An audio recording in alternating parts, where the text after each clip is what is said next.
Bismillahir Rahmanir Rahim. In a dream, Qasim saw himself at the foot of a mountain. As he stood there, Qasim intuitively recognized the mountain as the very one that contained the cave in which the noble companions of the cave, sleepers of Ephesus, or the Ashab al-Kahf, sought solace and refuge from their tyrannical pagan society. Intrigued by this realization, Qasim climbed the mountain. Upon reaching the cave, Qasim witnessed the emergence of the companions of the cave. They wore distinctive blue thobes, slightly shorter in length than the customary thobes of today, with their length falling around 6 inches shorter, modestly above the ankles. Qasim then engaged in conversation with one of the men who approached him. Qasim greeted the man with "Assalamu alaikum," to which the man responded in kind, replying "Wa alaikum assalam." The discussion between them was marked by the man's eloquence, and a profound aura of piety surrounded him, which led Qasim to believe that this man was the Amir or leader of the two groups. Curious about their collective existence, Qasim posed the question to the companion, inquiring about their number and the significance that many people attribute to them. In response, the man conveyed that they were a group of 11 individuals, with their faithful dog serving as the 12th member.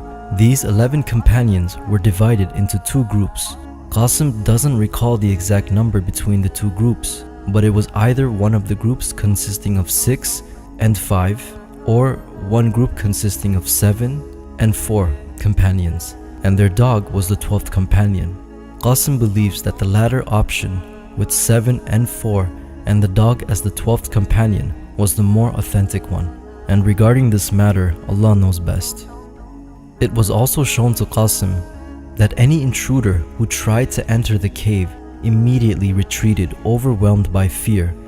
The intruders would experience an intense flash of lightning, accompanied by what Qasim interpreted as an electric shock, static shock to be more precise, causing the intruders to recoil and hastily flee, overwhelmed with fear.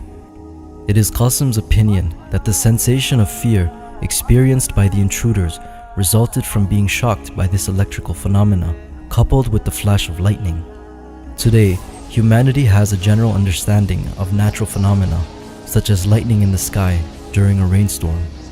However, the distinct feeling of being struck by lightning is known only to those who have endured it.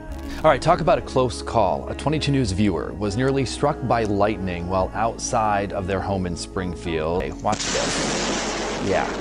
I could feel like a static electricity starting to build up, like your hair, when your hair stands up, and then it got really intense, and then right away after, within 2 seconds, the lightning, I heard the loud bang, and I saw the white flash. But as to how the flash of lightning was initiated, Allah knows best.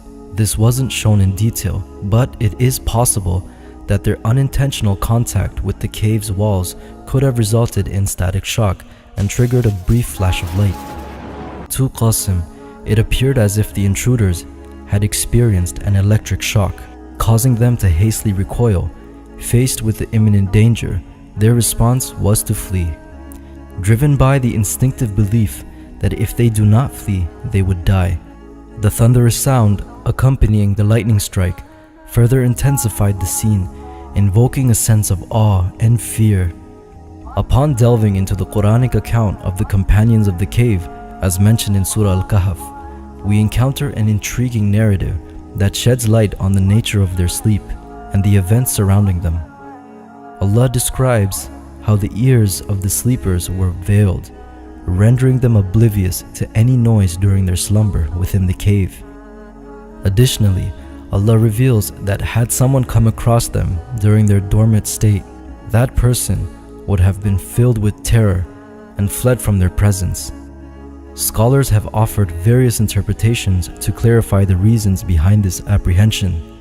Some suggest that the individual's awe-inspiring appearance endowed by Allah would have evoked fear and unease.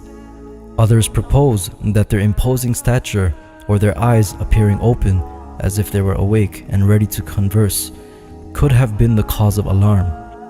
Nonetheless, each scholar presents their own perspective.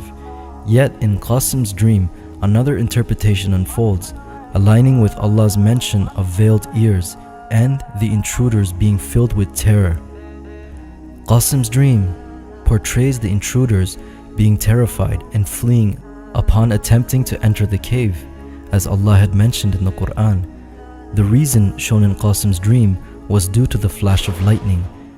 The area where the companions slept is speculated to not be that far off from the entrance. This would indicate that whomever would try to enter the cave would also see the sleepers inside. To add, Qasim's dream correlates with the notion that Allah covered the ears of the sleepers, emphasizing the connection between the veiled hearing of the sleepers so they wouldn't hear anything, and the thunderous sound of lightning which the intruders encountered while trying to enter the cave. Furthermore, the Quran poses a mystery concerning the exact number of companions and their canine within the cave. However, it also mentions that the precise count of the sleepers is known by a few who are aware of this knowledge. So the intriguing question arises, could it be that the Mahdi, whom I believe is Muhammad Qasim, is among the select few who possesses knowledge about the exact count of the sleepers of the cave? Within the Quranic narrative, Allah cautions engaging in futile debate or speculation except on matters that are clear and apparent, and this matter was shown to Qasim as clear as day. And now you too have this knowledge, and as always, Allah knows best.